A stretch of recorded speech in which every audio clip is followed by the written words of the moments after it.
और जिन्होंने 2-3 पेज का लिखा है ये सारे है कि ये कह रहे हैं कि इनकी बेटी जो आगे बैठी है इतना वैराग्य आ गया कि वो 2:30 बजे उठ जाती है, 3-3 4-4 घंटे ध्यान में रहती है। पपीता खा लिया तो रोटी नहीं खाती, रोटी खा लिया तो पपीता नहीं खाती, हर चीज को सोचते खाती, खाऊं या नहीं खाऊं। और मतलब नहीं, आप सोती क्यों भी 3 घंटे खाते हैं? हैं। ठाकुर जी को पवा के प्रसाद पाओ आप। ये कह रहे हैं कि बस इसको बोल दो खा पी ले, मतलब इतना वैराग्य हो गया कि क्या बताएं। इसे वैराग्य नहीं कहते बच्चा, इसे उद्दंडता कहते हैं। शरीर क्षीण हो जाएगा, भजन थोड़ी होगा। इसने सुखा दिया अपने शरीर को, बिल्कुल कुछ भी नहीं खाती थी। तो फायदा क्या? देखो, मनमानी आचरण करने से हम आपको बताएं कितनी चिड़िया हैं जो केवल फल चुगती हैं, क्या उनको भगवत प्राप्ति हो जाती है? कितने जीव हैं जो जलचर जीव हैं, केवल पानी पी के रहते हैं, उनको भगवत प्राप्ति हो जाती है क्या? गुरु की आज्ञा के अनुसार चले तो बात समझ रहे हो बच्चे? हमारी बात समझ रहे हो? आज से जो चीज मम्मी दे वो पहले ठाकुर जी को पवाओ जाके, और खूब नाम कीर्तन करो, और इसके बाद उसे पालो। ठीक है? मानोगे हमारी बात? 3 बार नहाती है, फिर सर्दियों में भी ठंडे पानी से ही नहाओ। 3 बार नहाती, कोई परेशानी नहीं, कोई परेशानी नहीं। नहीं, पैरों में कुछ भी इतना जख्म हो रहे, बार बार पैर हाथ धोने से। दवाई नहीं लगवाती, डॉक्टर की दवाई नहीं, बार बार पैर क्यों धोती हो?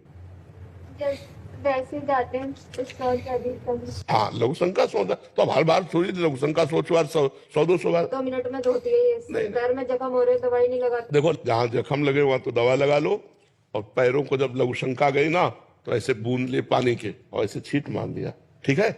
और जैसे जैसे बार बार सोच लगे तो रज ले लिया, शरीर में लगा लिया। रज से बढ़कर पवित्र कुछ नहीं।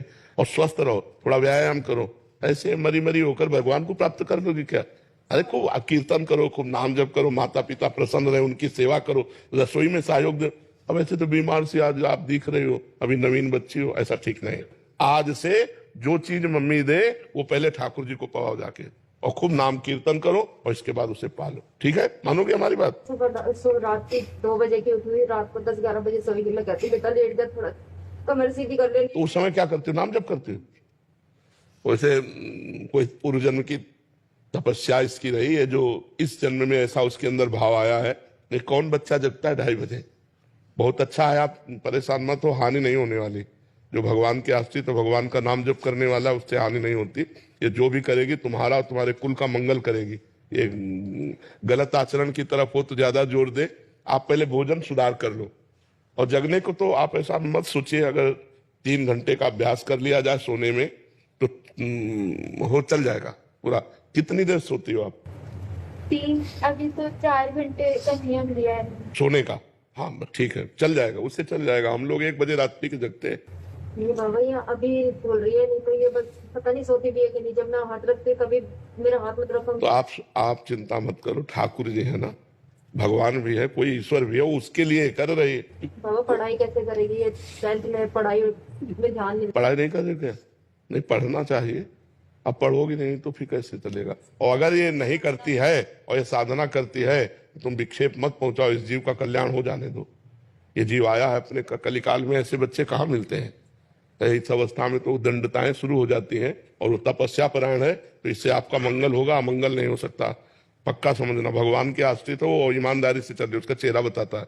वो ईमानदारी से चल रही, वो बेईमानी वाला नाटक वाला कुछ नहीं है। सच्चाई से चल रही, चलने दो। धीरे धीरे हम सुधार उस बात पर ला रहे हैं। जैसे भोजन सुधार कर ले, शयन सुधार कर ले, थोड़ा पढ़ाई में भी ध्यान दे। अगर नहीं पढ़ती है और या ऐसे जीवन निकाल देती है तो लोक का लोक पवित्र करने की सामर्थ्य रखती है। आप क्या समझते हो? एक से एक संत हुए हैं स्त्री शरीर में, एक से एक महापुरुष हुए। तो अब अभी तो बच्चा है, अब ये क्या रूप रखेगा जाकर आगे चलकर, कोई जानता थोड़ी है। इसलिए हमें लगता है आप ज्यादा चिंतित मत हो, क्योंकि वो गलत नहीं है, वो भगवान की शरण में है, इसलिए कोई चिंता। और ये छोटी छोटी बातें तो सुधार में आ जाएंगी।